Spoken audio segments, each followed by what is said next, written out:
Hapa ni makao makuu ya polisi kanda maalum ya Dar es Salaam, kituo cha Central, ambapo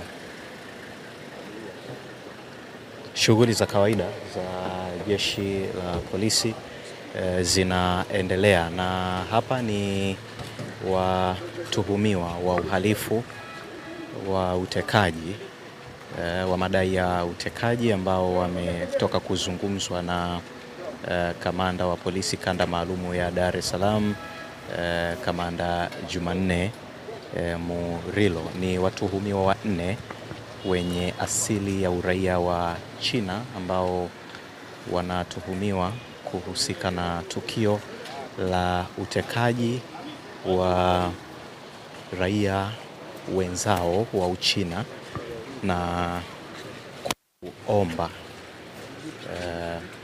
ama kuomba rushwa ama blackmail ya hundi za dola za Marekani milioni 20 kuendana na taarifa ambayo Ndugu waandishi, hawa watuhumiwa kabla na baada ya tukio lile baya ambapo waliteka wale wa China na kuwajeruhi, kama nimevyoeleza, mmoja amelazwa kwenye hospitali ya Aga Khan, walikuwa wakitumia hizi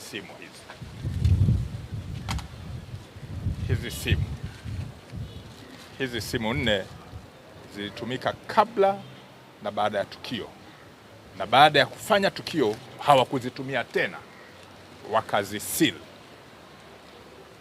wakaachana na hizi. Kwa hiyo wakahamia kwenye simu zingine mpya ambazo ni hizi. Taarifa zingine ni za kiushahidi na kiuchunguzi, siwezi kuzitoa kwa kina, lakini nimetaka nikupe picha kwamba ni watu wanapanga halafu wanatekeleza, lakini muhalifu ni muhalifu na uhalifu haulipi. Uhalifu haulipi. Wamekamatwa, tumewahoji kwa kina, wametuambia mambo mengi na tunakamilisha uchunguzi, na ndio maana nimesema kila aliyehusika kwenye tukio hili atashughulikiwa vikali kwa mujibu wa sheria, lakini kwa kuzingatia mifumo ya kisheria ya nchi yetu. Hili gari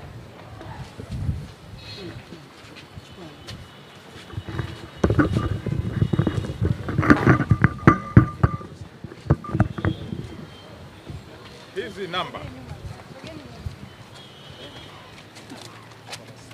namba sio za gari hili. Hizi namba sio za gari hili, lakini ni namba ambazo zilibandikwa kwenye gari hili kabla na wakati wa tukio. Taarifa za kina ni za kiushahidi ambazo siwezi kuzitoa kwa ajili ya ethics za kiuchunguzi. Ipaswe kujua kuwa gari hili lilitumika na kufika kwenye majengo pacha ambayo yako mtaa wa Mission karibu na stesheni hapo, na kuwateka, kuwapiga wale wa China na kwenda kuwafungia mpaka walipokelewa maeneo ya Mbezi kule Kinondoni, na kabla ya wahusika kukamatwa. Gari nyingine iliyotumika ni hii hali.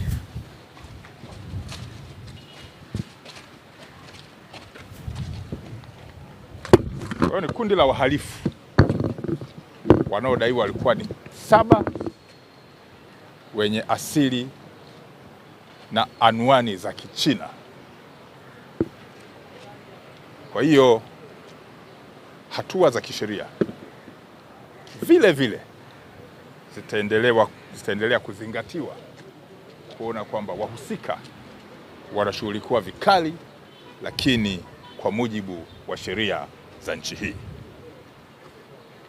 Nimesisitiza mwisho, tunaendelea kuwashukuru wananchi ambao wanachukia vitendo vya kihalifu, lakini ambao wamekuwa wakitupa taarifa mbalimbali za kweli. Narudia, taarifa mbalimbali lakini za kweli.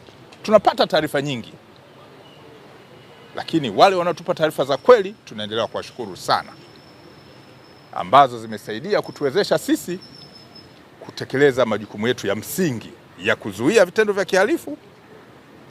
Lakini ikitokea bahati mbaya likafanyika tukio, kufuatilia, kukusanya ushahidi na kuwakamata wahusika.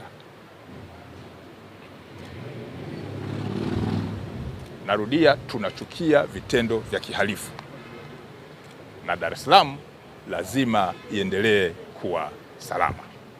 Asanteni.